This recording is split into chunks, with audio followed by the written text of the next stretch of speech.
খাওয়ার জল কাল রাতেই শেষ হয়ে গেছিল। তো সেই জন্য সকালবেলা উঠেই আগে হচ্ছে পাশের বাড়ির থেকে খাওয়ার জলটা নিয়ে আসলাম। তারপর এখন দেখো ঠাকুর ঘরে ঢুকে পড়েছি। আজকে যেহেতু বৃহস্পতিবার, ঠাকুরটা দিয়েই তারপরে হচ্ছে রান্নাঘরে ঢুকবো। শুভ সকাল আমার প্রিয় বন্ধুরা, সবাই কেমন আছো? আশা করছি সবাই ভালো আছো, সুস্থ আছো। আমরাও ভালো আছি। মাটির ঘর লেপতে একটু সময় লাগে ঠিকই, তবে মাটির ঘর লেপতে কিন্তু খুবই ভালো লাগে। একবার যদি লেপতে বসা যায় তাহলে মনে হয় যে সম্পূর্ণটাই লেপে ফেলি, বা এই সাইডটাও লেপি একটু, বা ওই সাইডটাও লেপি, এমনটাই কিন্তু মনে হয়। সত্যি একবার লেপতে ধরলে ভীষণ ভালো লাগে।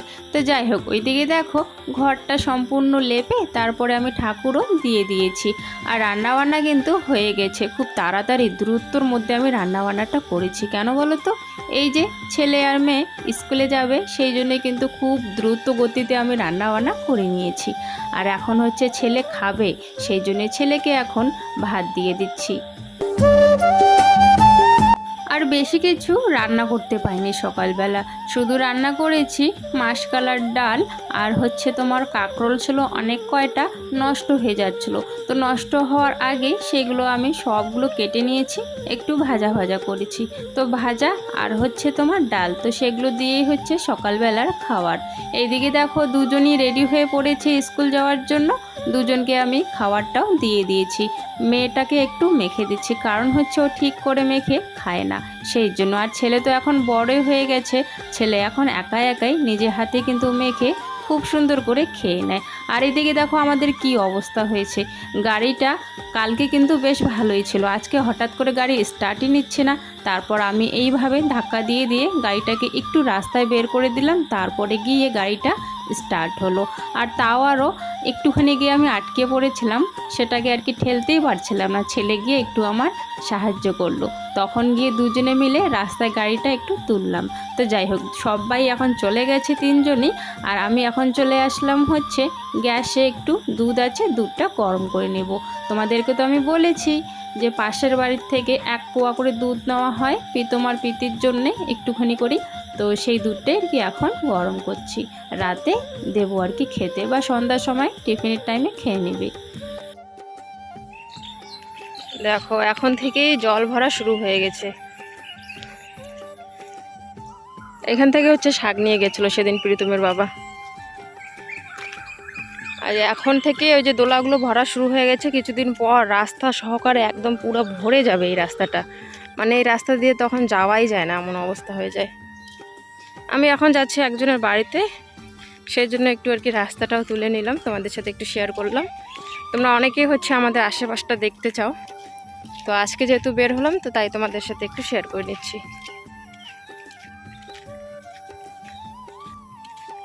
এক সপ্তাহ হলো অন্নপ্রাশন দিবা না? কয় মাসে? 6 মাসে না 7 মাসে? ছেলে না মেয়ে?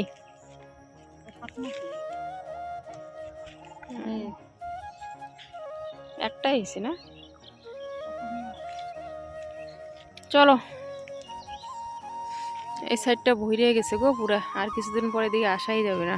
তোমাদের রাস্তাটা একদম, মামি এই রাস্তাটা উঁচু করে দেয় না কেন? একটু দরকার ছিল সেই জায়গায়, তো সেই জন্য ওই জায়গা থেকে চলে এসেছি এখন বাড়িতে দরকারটা সেরে।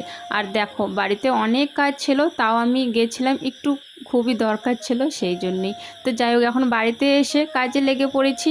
এই যে আধা গামলা আমি জামা কাপড় ভিজে রেখেছি, তো সেই জামা কাপড়গুলো আগে হচ্ছে ধুয়ে দেব। আর দেখো কলে পারে অনেক বাসন পড়ে আছে, সকালবেলা তো সবাই খেয়েছে, তো বাসনগুলো আমি এখনও ধুইনি। ভাবলাম এরা যেহেতু সবাই স্কুলে গেছে, আমার কাজটাও আগে আমি সেরে আসি, তারপরে হচ্ছে বাকি কাজগুলো করব। তো সেই জন্য বাসনও ওইভাবেই পড়ে আছে, আর জামা কাপড়ও ওইভাবেই পড়ে আছে। এখন গিয়ে জামা কাপড়গুলো আমি ধুয়ে নিলাম, আর বাইরে এখন যাচ্ছি মেলে দেওয়ার জন্য। কাপড় জামাগুলো মেলে এসে এখন হচ্ছে বাসনগুলো মেজে নেব।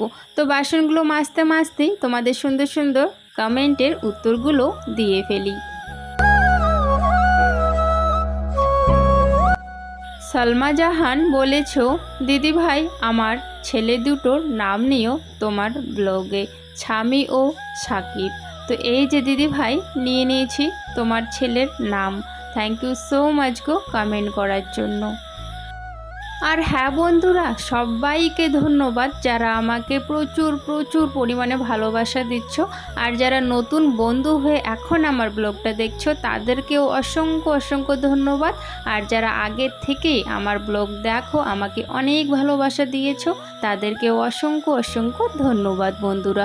আর তোমাদের কাছে বন্ধুরা অনুরোধ রইল যে সম্পূর্ণ ভিডিওটা দেখার জন্য, স্কিপ না করে। তোমরা তো দেখলেই একটু আগে আমার কিন্তু রান্না বান্না হয়ে গেছিলো, ডাল আর একটা ভাজা।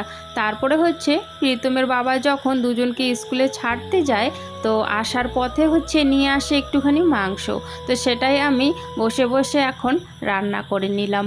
আর দেখো মাংসটাও কিন্তু বেশ সুন্দর হয়েছে দেখতেও, খেতেও কিন্তু দারুণ হয়েছে।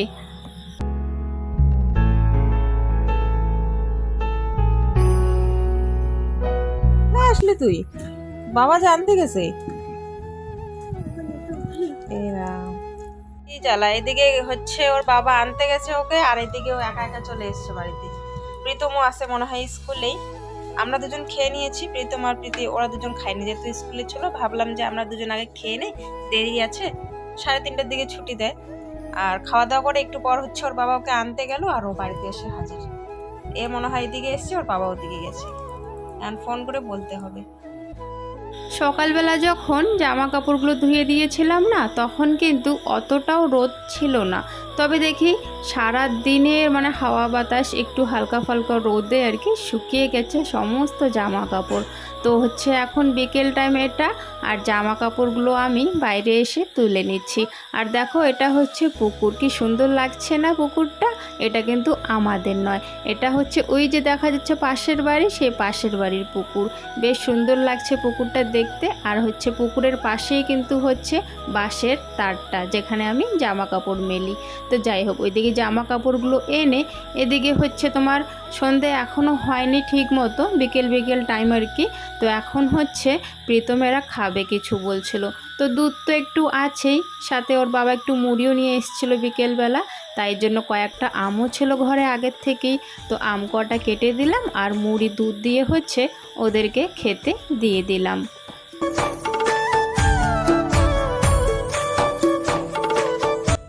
আর এইদিকে হচ্ছে আজকে সন্ধ্যার দিকে রাজস্থান থেকে মা ফোন করেছিল।